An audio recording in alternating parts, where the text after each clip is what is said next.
দিন দিন ছেলেরা মেয়ে হচ্ছে সাইকোলজিক্যালি, আর মেয়েরা ছেলে হচ্ছে। এখনকার যুব সমাজকে দেখবেন, কথাবার্তা, চাল চলন, ওঠা বসা, পোশাক আশাক, মানে চলন বলন সব দিক থেকে নারী নারী ভাব একটা।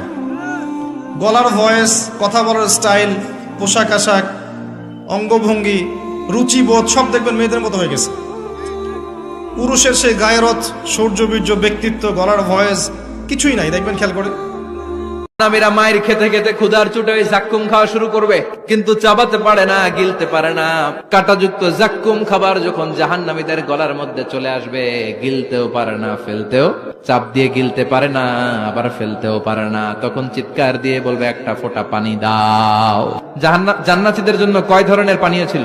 মিনারেল ওয়াটার, এর ঝর্ণা, দুধের ঝর্ণা, মধুর ঝর্ণা, মদের ঝর্ণা। জাহান্নামীদের জন্য আল্লাহ 4 ধরনের পানীয়ের ব্যবস্থা রেখেছে। একটার নাম হচ্ছে হামিম, ফুটন্ত গরম পানি, দুনিয়ার গরম পানির মতো মনে হয়, ওইটার দিকে তাকালেই চোখ ঝলসে যায়।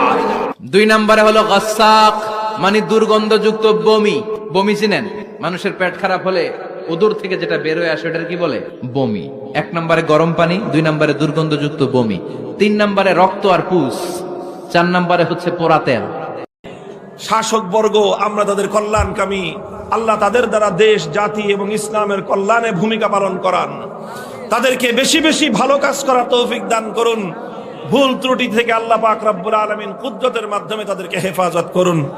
তারা বিশ্বনবীর বন্ধু আর বিশ্বনবী ছিল তাদের বন্ধু। সুবহানাল্লাহ পড়েন। এত ভালোবাসতেন বিশ্বনবী, খেটে খাওয়ার মেহনতি মানুষদেরকে। সব সময় বিষ্ণু ইসলাম তাদের জন্য দোয়া করতেন। এজন্য যারা খেটে খায় তারা কপালওয়ালা, তারা মুস্তাজাবুদ দাওয়া। তারা কি মুস্তাজাবুদ দাওয়া? মানে এমন ব্যক্তি যে ব্যক্তি দোয়া করতে দেরি হয় কিন্তু দোয়া কবুল হতে দেরি হয় না। নুনের চেয়ে আজকে বাংলাদেশের জনগণের, এদেশের নাগরিকদের জীবনের মূল্য আজকে কমে গেছে। আজ আইন শৃঙ্খলা রক্ষাকারী বাহিনীর হেফাজতে টকবকে যুবককে হত্যাকাণ্ড ঘটানো হয়, লাশে পরিণত করা হয়। আমরা জানতে চাই, যদি এদেশের নাগরিকদের নিরাপত্তা দিতে ব্যর্থ হন, তাহলে আপনি আর এভাবে কতদিন জগদ্দল পাথরের ন্যায় আমাদের কাঁধে চেপে বসে থাকবেন? আমরা কিছুই করতে পারিনি। আল্লাহ রমজান মাসে আমরা কিছুই করতে পারিবেন। আমাদের মতো গুনাহগারকে আল্লাহ তুমি সে কাতারে শামিল করো। পুরো রমজানে আমরা আমাদের গাজার ওয়াহিদের জন্য কিছুই করতে পারিবেন। 1 টাকা সাদাকা পাঠাতে পারিবেন, ওদেরকে একবার খাবার দিতে পারিবেন। রমজান আপনার কোরআনের হক আদায় করতে পারিবেন, খাস করে তওবা করতে পারিবেন, তাহাজ্জুদ ভালো করে পড়তে পারিবেন, তারাবি ঠিক মতো করতে পারিবেন। রোজা রেখেছি বদপদা রোজা রাখার মতো। আল্লাহ যেভাবে তোমার নবী সাহাবীরা আমল করেছিলেন, এরকম আমল আমরা করতে পারি নাই।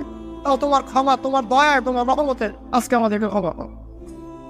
এবং এই শিক্ষাগুলো থেকে আমাদেরকে ভবিষ্যতে তৌফিক দান করো, যাতে করে আমরা তোমার হুসাইনদের মতো করে জীবন যাপন করতে পারি, গুনাহমুক্ত জীবন যাপন করতে পারি, ইসলামের জন্য একদম জান মাল সময় উজাড় করে দিনের খেদমত করতে পারি।